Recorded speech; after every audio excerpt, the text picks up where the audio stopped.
Hello, comic dudes. Now, before you ask why I'm in this french fry costume, you have to understand, I had to do this. In today's Super Steam review, we're going to be talking all about Undertale. Does that explain the french fry costume? It shouldn't.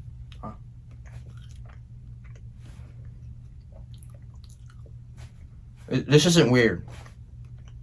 What the heck even is an Undertale? Well, that's a simple question with an even simpler answer. Undertale is an indie, Earthbound-inspired RPG developed and released by Toby Fox, who claims to be a real dog. He was brought up by... Oh, hi. Hi, I'm Toby Fox, creator of Undertale. Oh my god. He had prior work on an Earthbound fan game, and with these skills he gained there, he definitely carried over into the development of this game. The game released back in 2016 and was almost an instant cult classic. This game received praise upon praise. Nearly every single Let's Player played it, endless piles of fan art, and I can definitely see why after playing. Now, since we're going to be talking about a game made in 2015, I'm going to need some extra protection.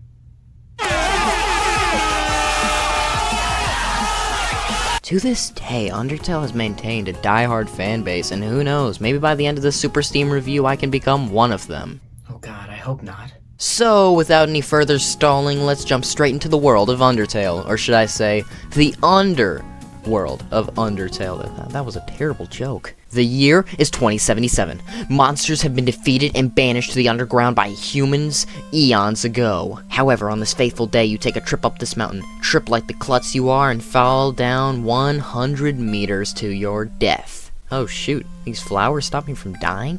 It's time to test this theory. Astounded by the fact that your legs are still functional after that fall, you continue walking under the pretense that this is all the afterlife until... this little rascal named Flowey tells you that the LV number stands for love and that you should totally run into the friendliness pellets. Now you have two choices. You can troll him and dodge his attacks repeatedly, or you could run into them and he trolls you. The justice system prevails. The assailant who knocked out that little booger is named Toriel. Oh! She serves as a tutorial to the player and teaches you the ropes. You follow her throughout the ruins where you encounter defunct traps, frogs, and dummies. She even takes you to her house at some point where you're told that's where you're going to be staying for the rest of eternity. Actually, you know what? I don't want to stay in this very nice home forever. I'm out. And as you leave, Toriel blocks your path and forces you to act. Okay, you have to agree with me. She forced my hand.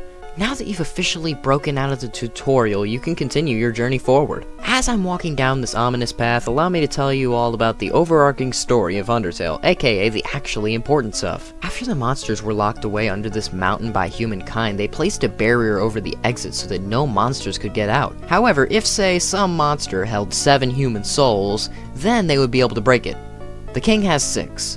We are a human with a human soul. I'm sure it's probably nothing.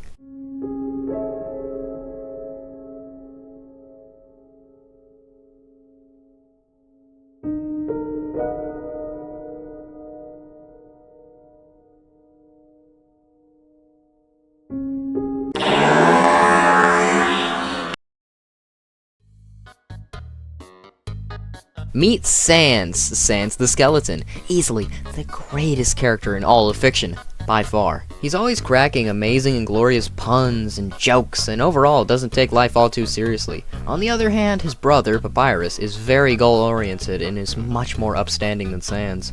Papyrus will make an attempt to capture you many times throughout this area of the game, dubbed Snowdin. This area of the game is really neat in my opinion. Not often do you see the first real area of the game be a snow-themed one, but I think it sticks here. Once you tell Papyrus for the last time that you're an independent human who doesn't need no skeleton, he lets you continue forward. The next area is named Waterfall and is very calming and tranquil. And also there's this weird knight person who's trying to track down and kill you. Meet Undyne, the royal guard, tasked with doing one thing and one thing only, getting your soul, which doesn't bode well for soul havers such as myself. And you're having none of it, so you can outrun her to the Hotlands. The Hotlands portion of the game is full of puzzles, lizards, robots, you know, everything cool. Then there's this poshier estate with this big old tower, and then you can finally make it to the final area of the game. Just one small trek through this corridor and... Sans! As I was saying, one small trek through this corridor and you've made it to the end.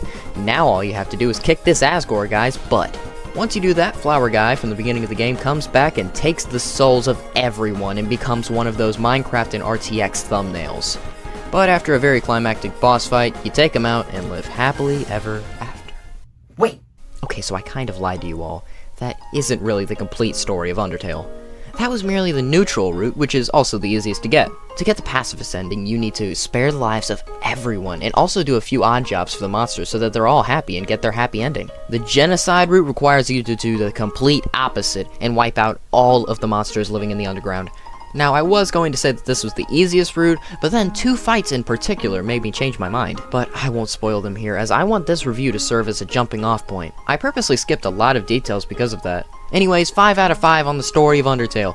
Listening through all the dialogue and getting really attached to the story and characters of this game is what makes it so great. Don't do what I'm doing and skipping all the dialogue. Just ignore that. Don't stop looking. It's a suboptimal play. Undertale is a top-down RPG, leading it to maintain a lot of those mainstay RPG tropes. You can walk around the overworld and interact with nearly everything around you, usually with very witty commentary. And you can explore off the beaten path whenever you see fit throughout your journey. There are even some overworld puzzles that don't involve battles, which are usually pretty confusing. For example, I hate this one. But I can't really continue talking about how this game plays without discussing the fight system in Undertale. Every RPG ever made has itself a battle system, and Undertale is not an outlier in that front. When walking around, there's a chance you'll be faced with a monster who wants to kick your butt. You have 4 buttons that you can click to use up your turn. Fight, which can be used to deal damage to your opponent, with the damage amount determined by how well you time your swing. You can increase your damage by buying weapons at shops too. Acts, which allows you to select from a few options to progress the fight. Check will almost always be an option, but this just tells you their HP and attack. However, the other options that are usually monster specific do different things to progress how the enemy feels. But more on that later. Item. Clicking on this allows you to use any food items you have either bought or collected beforehand to heal some of your HP. And last but not least, Mercy. This button allows you to either run, which is lame, or spare, which allows you to formally solve differences with monsters. If you've gotten them to let their guard down well enough through acting, then you'll be able to spare them, and you'll get some gold to spend in shops later. But what happens after you do your turn? Well, that's where the most well-known part of Undertale comes in, the hard combat. Once you do whatever it is you wanted to do on your turn, the enemy goes and starts launching attacks at you. You can dodge these attacks and avoid taking damage. You can also decrease the damage you take by buying defensive items at shops. The battle system is honestly really brutal at times, bordering near bullet heck at some encounters. Some more special encounters have special mechanics not seen anywhere else in the game. We got the blue heart, which turns the battles into a platformer, the yellow heart, which lets you shoot people, and the purple heart, which lets you go up and down. There are also a few battle mechanics that stay throughout the entire game, like blue stuff, meaning you have to let them hit you or else they'll damage you, or the orange stuff, which requires you to run into them to avoid damage. Usually I don't really like the way stats in RPGs work, but here it's nothing too bad. When you get enough EXP from dusting monsters, you can level up, which gives you more HP and lets you hit harder.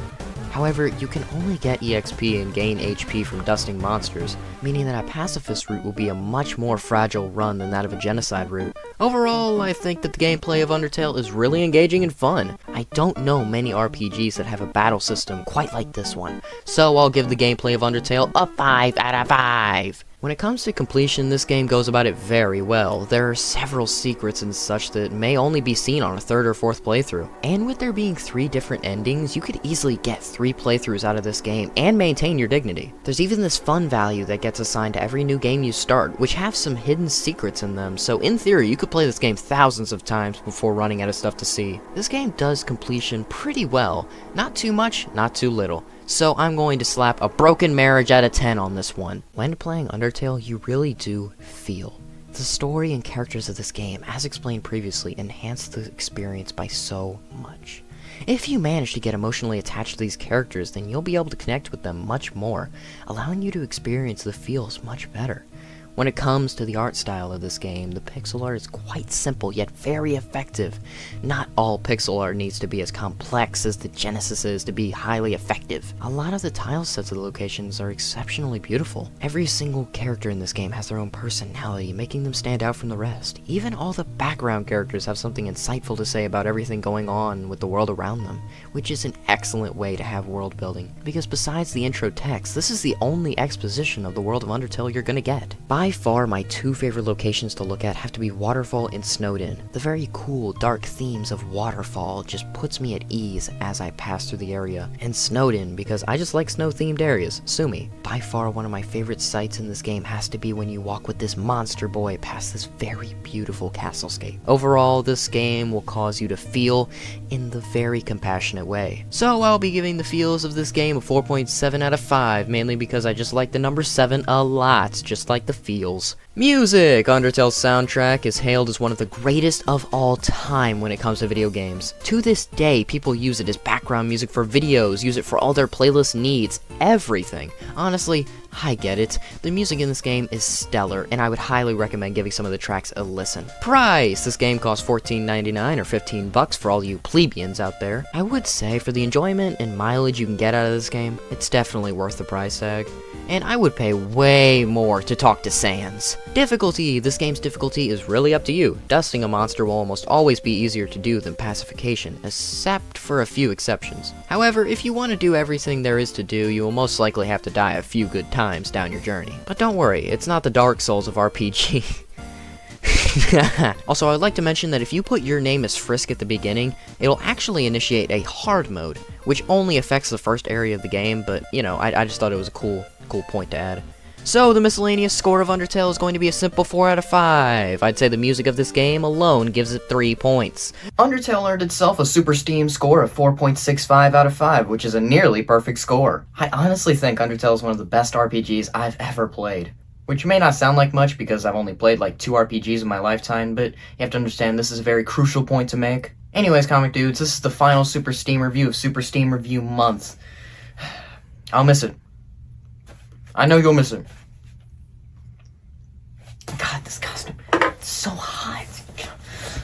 Alright, yeah, episode over, roll the credits.